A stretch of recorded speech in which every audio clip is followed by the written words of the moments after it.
चुनाव लड़े। आपका एक बयान काफी हो रहा फेमस कि आपने महिलाओं के लिए बोला कि जिनके 2 पति होंगे। तेरे को चिंता क्यों है? उसमें आप क्या कहेंगे? बीजेपी ने तो कही उसको मतलब जी आज जो बैठक बुलाई गई है, ऐसा है, लोकसभा चुनाव लड़े और जनता ने आशीर्वाद दिया है, निश्चित ही चुनाव जीतेंगे, ऐसा हमें मतदाता भाई बहनों पे हमें विश्वास है। और आप जो बयान की बात कर रहे हैं, तो ऐसे मतलब प्रेस के सामने में बात कर रहा था, एक आप जैसा उत्साही युवक था, वो खड़ा होके बोला, हाँ वो आप जैसा उत्साहलाल था, तो वो खड़ा होके बोला साहब जिनकी 2 पत्नियां उसका क्या होगा? तो मैंने कहा उनको भी मिलेगा। ये मैंने कहा उनको भी मिला, हर महिला को 1-1 लाख रुपया कांग्रेस सरकार में आने के बाद देंगे, ये मैंने कहा।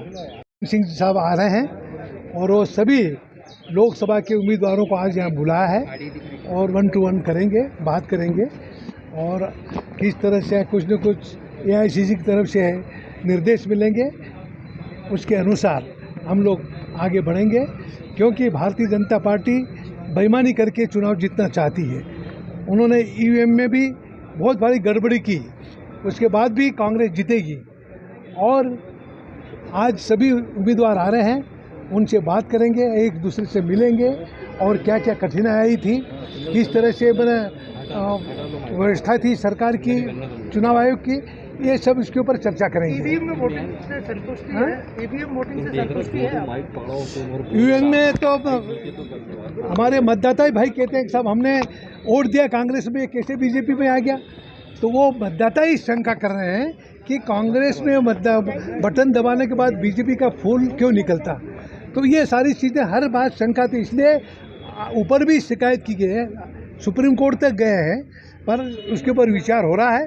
तो निश्चित ही पुरानी प्रथा बैलेट पेपर पे ही चुनाव होना चाहिए। लोकतंत्र, क्योंकि हमारा देश किसानों का देश है, किसान गांव में रहते हैं और उनके लिए ये बहुत अनिवार्य है। तो हमारे चुनाव आयोग से और सरकार से अनुरोध है कि EVM बंद करके बैलेट पेपर से ही चुनाव कराया जाए भविष्य में। दिग्विजय सिंह ने भी सवाल खड़े किए, दिग्विजय सिंह जी ने भी सवाल खड़े किए। हाँ, राय साहब ने भी सवाल किए थे, उनको भी मालूम है कि गड़बड़ी कैसे हो रही है। जब एक तरफा लोग जहाँ कहते हैं कि हम कांग्रेस को दे रहे हैं, तो बीजेपी कैसे जीतती वहाँ? तो ये बेईमानी तो है। तो ये बैलेट पेपर जारी करना बहुत जरूरी है, तब जाके भाजपा को पता लग जाए उनकी औकात क्या है। यदि आप ये वीडियो YouTube पर देख रहे हैं तो हमारे चैनल को सब्सक्राइब करें और बेल आइकन को दबाना ना भूलें। अगर आप Facebook पर ये वीडियो देख रहे हैं तो हमारे पेज को लाइक करें। आप हमारे WhatsApp चैनल बंसल न्यूज को फॉलो कर हर दिन लाइव अपडेट्स भी पा सकते हैं।